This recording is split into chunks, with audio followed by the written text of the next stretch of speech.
بسم اللہ الرحمن الرحیم۔ السلام علیکم اسٹوڈنٹ، کیسے ہیں آپ سب؟ امید کرتی ہوں خیریت سے ہوں گے۔ آج ہم اپنے نئے لیکچر کے ساتھ آپ کی خدمت میں ایک بار پھر سے حاضر ہیں۔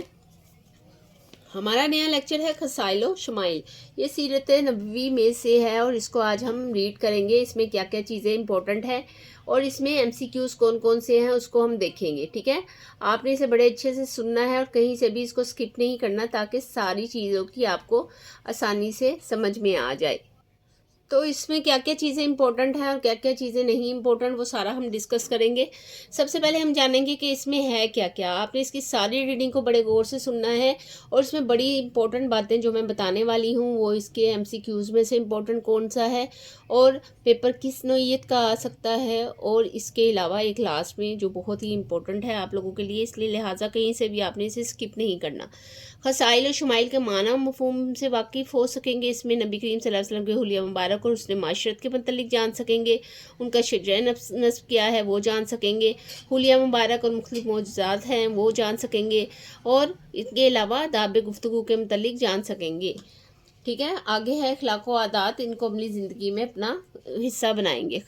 خصائص سے کیا مراد ہے؟ خصائص سے مراد عادات، صفات، خوبیاں اور کمالات ہیں۔ سب سے پہلے اس کو ہائی لائٹ کریں گے ہم۔ آگے ہے جو کسی ذات کے ساتھ خاص ہوں، یہ بھی اس کے ساتھ ہی ہوں گے۔ ہمارے پیارے نبی صلی اللہ علیہ وآلہ وسلم جب مبعوث ہوئے تو آپ صلی اللہ علیہ وآلہ وسلم کو بہت سے خصائص اور امتیاز کا جامعہ بنایا گیا۔ شمائل کے لغوی معنی کیا ہیں؟ عادت اور سیرت اور طبیعت کے ہیں۔ اصطلاح میں شمائل حضرت محمد صلی اللہ علیہ وآلہ وسلم کے اخلاق و احوال، عادات، مناقب، شب و روز کے معمولات، حلیہ مبارک اور آپ کی طرف منسوب تمام اشیاء کے بیان کا نام ہے۔ اچھا، یہ جو ہے یہ اصطلاح میں اس کا آنسر ہوگا، ٹھیک ہے؟ ایک تو ہو گیا لغوی معنی اور دوسرا ہو گیا اصطلاحی معنی۔ اب نیکسٹ جو ہے وہ ہے حلیہ مبارک اور حسن بے مثال۔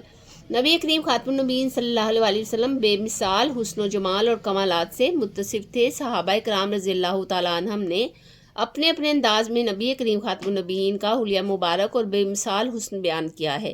حضرت جابر رضی اللہ تعالیٰ عنہ فرماتے ہیں کہ میں نے رسول صلی اللہ علیہ وسلم سے بڑھ کر کوئی حسین نہیں دیکھا۔ یہ حدیث نے آپ کو یاد کر لینا ہے اور اس حدیث کو آپ نے مختلف جگہ پر اپلائی بھی کر سکتے ہیں۔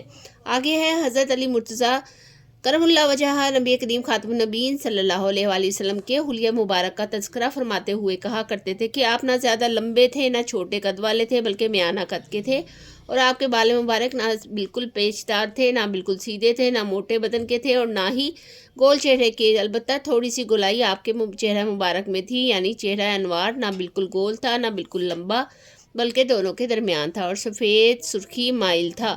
آنکھیں مبارک نہایت سیاہ تھیں اور پلکیں دراز تھی۔ بدن کے جوڑوں کی ہڈیاں مثلا کوہنیاں گھٹنے موٹے تھی، ایسے ہی دونوں کندھوں کے درمیان کی جگہ بھی موٹی تھی اور پرگوشت تھی، اور آپ کے بدن مبارک پر معمولی طور پر زائد بال نہیں تھے، اور آپ خاتم النبیین صلی اللہ علیہ وسلم کے سینہ مبارک سے ناف تک بالوں کی لکیر تھی۔ اس کے ہاتھ اور قدم مبارک گوشت سے پُر تھے، اور جب چلتے تو قدم کو قوت سے اٹھاتے گویا کہ پستی کی طرف چل رہے ہیں۔ جب آپ خاتم النبیین صلی اللہ علیہ وآلہ وسلم کی طرف توجہ فرماتے تو پورے بدن مبارک کے ساتھ توجہ کرتے تھے۔ آپ خاتم النبیین کے دونوں مبارک شانوں کے درمیان مہر نبوت تھی۔ سلسلہ نبوت آپ خاتم النبیین صلی اللہ علیہ وآلہ وسلم پر اختتام پذیر ہوا۔ آپ خاتم النبیین صلی اللہ علیہ وآلہ وسلم سب سے زیادہ سخی اور سچ بولنے والے تھے، سب سے زیادہ نرم طبیعت اور سب سے زیادہ شریف النفس تھے۔ آپ خاتم النبیین صلی اللہ علیہ وآلہ وسلم کو جو شخص یکا دیکھتا مرعوب ہو جاتا تھا۔ آپ خاتم النبیین صلی اللہ علیہ وآلہ وسلم کا وقار اس قدر زیادہ تھا کہ ہر دیکھنے والا رعب کی وجہ سے ہیبت میں آ جاتا تھا، ٹھیک ہے؟ یہ سارا کیا ہوا ہے؟ یہ سارا آپ کا حلیہ مبارک تھا۔ اس پہ بھی کویسچن آ جاتا ہے، اس کو ہم بعد میں نیگوشیٹ کریں گے، ابھی ہم دیکھیں گے، بعد میں ڈسکس کریں گے۔ نبی کریم خاتم النبیین صلی اللہ علیہ وسلم کا شجرہ نفس کیا تھا؟ نبی کریم خاتم النبیین صلی اللہ علیہ وآلہ وسلم نے اپنا نسب نامہ 22 واسطوں یعنی حضرت معاذ بن عدنان تک صحابہ کرام کے سامنے خود پڑھا تھا۔ کتنے واسطوں سے پڑھا تھا؟ 22 واسطوں سے، ٹھیک ہے؟ یہ آپ نے ذہن میں رکھنا ہے، اور اس کی تصدیق فرمائی تھی۔ یہ متفق علیہ نسب نامہ درج ہے۔ محمد بن عبداللہ بن عبد المطلب بن ہاشم بن عبد المناف بن قصی بن کلاب بن مرعت بن کعب بن لوئی بن غالب بن فہر بن مالک بن نظر بن کنانہ بن خزیمہ بن مدرکہ بن الیاس بن بصرہ بن نزار بن معاد بن عدنان. یعنی یہ ابھی اس سے زیادہ ہے جو حضرت ابراہیم علیہ السلام تک جاتا ہے سلسلہ نسب. یہاں پر مختصراً یعنی 22 واسطوں کا بیان دیا گیا ہے. تو اس کا مکمل شجرہ نسب جو ہوگا وہ میں آپ کو ڈسکرپشن میں ڈال دوں گی تاکہ وہ آپ اچھے سے پڑھ لیں. اور یہ آپ نے لازمی یاد کرنا ہے, یہ ہمیں کویسچن کے علاوہ بھی پتہ ہونا چاہیے. آگے ہے معجزات رسول اللہ تعالیٰ نے تمام انبیاء کرام علیہ السلام کو ان کی نبوت اور رسالت کے ثبوت کی دلیل کے طور پر معجزات عطا کیے ہیں, جن کے لوگوں کے سامنے پیش کر کے انبیاء رسول نے اپنی نبوت اور رسالت کے ثبوت کو پیش کیا ہے. اللہ تعالیٰ کی طرف سے نبی کریم خاتم النبیین صلی اللہ علیہ وسلم کو بے شمار معجزات عطا فرمائے گئے, جن میں سے چند درج ذیل ہیں. ٹھیک ہے. آپ صلی اللہ علیہ وسلم کا مبارک لعاب حضرت علی مرتضیٰ کے دفتی آنکھ کے لیے شفا کا سبب بنا. حضرت انس رضی اللہ تعالیٰ عنہ سے روایت ہے کہ میں نے نبی کریم خاتم النبیین صلی اللہ علیہ وسلم کو دیکھا جبکہ عصر کی نماز کا وقت ہو چکا تھا. لوگوں نے وضو کے لیے پانی تلاش کیا مگر پانی نہ ملا, تو نبی کریم خاتم النبیین صلی اللہ علیہ وسلم کے پاس کچھ پانی لایا گیا اور آپ خاتم النبیین صلی اللہ علیہ وسلم نے اپنا دست مبارک اس برتن میں رکھا اور لوگوں کو وضو کرنے کے لیے حکم دیا. چنانچہ میں نے دیکھا کہ پانی آپ صلی اللہ علیہ وسلم کی انگلیوں کے نیچے سے چشمے کی طرح پھوٹ رہا ہے, حتیٰ کہ سب لوگوں نے وضو کر لیا. ٹھیک ہے, سبحان اللہ. آگے بڑھتے ہیں. آپ خاتم النبیین صلی اللہ علیہ وسلم کی انگلی کے اشارے سے چاند 2 ٹکڑے ہو گیا. نمبر 4 پہ ہے ایک مرتبہ آپ صلی اللہ علیہ وسلم نے دودھ کے پیالے میں ہاتھ ڈالا تو اس پیالے میں سے صحابہ صفہ نے سیر ہو کر یعنی پیٹ بھر کر دودھ پیا اور پھر بھی پیالے میں اتنا ہی دودھ باقی رہا. ایک صحابی کی ٹوٹی ہوئی ٹانگ پر اپنا دستے اقدس یہاں سے ہے. آپ خاتم النبیین صلی اللہ علیہ وسلم کا سینہ مبارک ہر طرح کے عطر سے زیادہ خوشبودار تھا. ایک صحابی کی ٹوٹی ہوئی ٹانگ پر اپنا دستے مبارک پھیرا, تکلیف جاتی رہی, ٹانگ جڑ گئی اور بارگاہ رسالت سے خود چل کر رخصت ہوئے. سیدنا ابو ہریرہ رضی اللہ تعالیٰ عنہ بعض اوقات بھول جاتے تھے کہ نبی کریم خاتم النبیین صلی اللہ علیہ وسلم کے سامنے انہوں نے چادر بچھائی. آپ خاتم النبیین صلی اللہ علیہ وسلم نے فضا میں کوئی اندیکھی شے ہاتھ میں بھر کر ان کی چادر میں ڈالی اور انہوں نے چادر سے سینے سے لگائی. اور حضرت ابو ہریرہ رضی اللہ تعالیٰ عنہ فرماتے ہیں اس کے بعد میرا بھولنا ہمیشہ کے لیے ختم ہو گیا. یہ بہت زیادہ مختصر آپ کو ان کے معجزات ہیں, ان کے بہت زیادہ معجزات ہیں ہمارے نبی پاک صلی اللہ علیہ وسلم کے. تو آگے ہم پڑھتے ہیں نبی کریم خاتم النبیین صلی اللہ علیہ وسلم کی گفتگو کا انداز. نبی کریم خاتم النبیین گفتگو فرماتے تو آپ خاتم النبیین کی آواز نہ بہت بلند ہوتی اور نہ ہی پست ہوتی, بلکہ معتدل آواز کے ساتھ گفتگو فرماتے تھے. آپ کی گفتار میں الفاظ مشکل نہ ہوتے اور نہ ہی کوئی ابہام اور شک کی کوئی گنجائش باقی رہتی. ایک ایک لفظ سننے والے کو ذہن نشین ہو جاتا تھا. پتھر دل لوگ بھی شہد کی مٹھاس محسوس کرتے تھے. گفتگو کو اس انداز سے فرماتے کہ الفاظ کو آسانی سے گنا جا سکتا تھا. آپ کی گفتگو شعور اور آگاہی پیدا کرتی تھی. ام المومنین حضرت عائشہ صدیقہ رضی اللہ تعالیٰ عنہ فرماتی ہیں کہ نبی کریم عام لوگوں کی طرح تیزی سے مسلسل کام نہیں فرماتے تھے, بلکہ آپ خاتم النبیین صلی اللہ علیہ وسلم اس طرح کلام فرماتے تھے کہ ہر لفظ جدا ہوتا تھا اور پاس بیٹھنے والا شخص اسے یاد کر لیتا تھا. یہ آپ کے گفتگو کے طریقہ کار تھے. بعض اوقات آپ خاتم النبیین صلی اللہ علیہ وسلم نے اپنے الفاظ کو بار بار دہرائے تھے تاکہ سننے والے کے دل میں اتر جائیں. حضرت عبداللہ بن عباس رضی اللہ تعالیٰ عنہ فرماتے ہیں جب نبی کریم خاتم النبیین صلی اللہ علیہ وآلہ وسلم کلام فرماتے تو سامنے کے دندان مبارک سے نور نکلتا محسوس ہوتا تھا.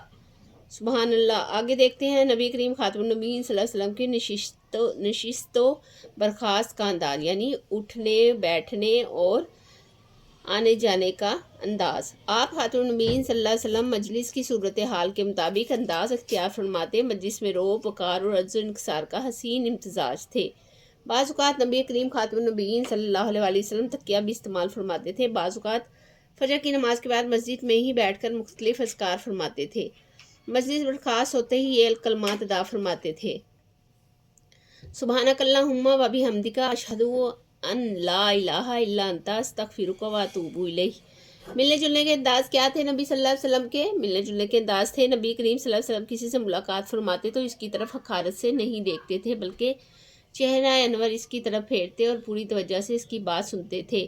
جس شخص نے آپ خاتم النبیین صلی اللہ علیہ وسلم مصافحہ فرماتے تو پورا دن خوشبو محسوس کرتا رہتا تھا۔ آپ خاتم النبیین صلی اللہ علیہ وسلم کی نگاہ آسمان کی بجائے زمین کی طرف رہتی تھی۔ آپ خاتم النبیین صلی اللہ علیہ وسلم ہمیشہ نگاہ بھر کر دیکھتے تھے۔ صحابہ اکرام رضی اللہ تعالیٰ عنہم کو آگے چلاتے اور جس شخص سے بھی ملتے تو اسلام میں پہل کرتے۔ نبی کریم خاتم النبیین صلی اللہ علیہ وسلم جب کسی سے ملتے تو مصافحہ فرماتے تھے۔ نبی کریم خاتم النبیین صلی اللہ علیہ وسلم کے حسن و جمال اور حسن اخلاق کا اثر تھا کہ لوگوں کے دل آپ خاتم النبیین صلی اللہ علیہ وسلم کی تعظیم اور قدر و منزلت کے جذبات سے لبریز ہو جاتے تھے۔ آپ خاتم النبیین صلی اللہ علیہ وسلم کی صحابہ وارفقی کی حد تک آپ خاتم النبیین صلی اللہ علیہ وسلم سے محبت کرتے تھے۔ ہمیں بھی چاہیے کہ ہم اپنی زندگی میں نبی کریم خاتم النبیین صلی اللہ علیہ وسلم کی اخلاق و عادات کو اپنانے کی کوشش کریں۔ درست جواب کا انتخاب کریں۔ وہ عادات جو صفات اور خوبیاں اور کمالات جو کسی کی ذات سے خاص ہوں کیا کہلاتی ہیں؟ وہ خصائص کہلاتی ہیں۔ نبی کریم خاتم النبیین صلی اللہ علیہ وسلم کی مہر نبوت موجود تھی دونوں شانوں کے درمیان، دونوں ہاتھوں کے درمیان میں۔ حضرت ہاشم کا نبی خاتم النبیین صلی اللہ علیہ وسلم سے رشتہ کیا تھا؟ والد کا، دادا کا، نانا کا یا پردادا کا؟ دادا کا۔ رسول اللہ خاتم النبیین صلی اللہ علیہ وسلم نے اپنے نسب نامے کی صفائی 20 واسطوں سے 21 سے 22 سے یا 23 سے 22 واسطوں سے چلتے ہوئے رسول صلی اللہ علیہ وسلم خاتم النبیین کی نگاہ مبارک ہوتی تھی آسمان کی طرف، قبلے کی طرف، زمین کی طرف یا چاروں طرف؟ اس کا جواب کیا ہے؟ آسمان کی طرف۔ مختصر جواب دیں۔ سب سے پہلے آئے گا شمائل نبوی سے کیا مراد ہے؟ سب سے پہلے والا پیج کھولیں گے اور اس میں ہم دیکھیں گے پہلی جو لائن ہے وہ یعنی پہلا پیراگراف بھی لکھیں گے، اس کو لاسٹ کی 2 لائنیں جو زیادہ امپورٹنٹ ہیں، ٹھیک ہے؟ یہ پہلا اس کا کویسچن کا آنسر ہو گیا۔ سیکنڈ پہ ہے حضرت علی مرتضیٰ کرم اللہ وجہ کے فرمان کی روشنی میں حضرت محمد رسول اللہ خاتم النبیین صلی اللہ علیہ وسلم کے حلیہ مبارک کے 2 پہلو بیان کریں۔ حضرت محمد صلی اللہ علیہ وسلم کے جو حلیہ مبارک تھے ان میں یہاں سے آپ کوئی سے بھی 2 لکھ دیں گے، یہاں سے آپ لکھ دیں گے یہاں تک، ٹھیک ہے؟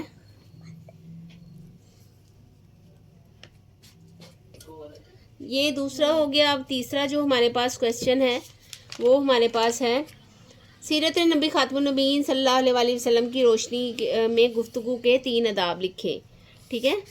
اب 3 آداب یہاں سے ہم لکھیں گے، یہاں سے تیسرا والا اس کا کویسچن ہے، اس کا آنسر لکھیں گے ہم، ٹھیک ہے؟ یہاں تک لکھ دیں گے، یہاں تک، ٹھیک ہے؟ یہ ہو جائے گا اس کے 3 آداب، اس میں آرام سے آ جائیں گے۔ ویسے تو کافی زیادہ ہیں لیکن اس میں یہ 3 آداب آرام سے آ جائیں گے۔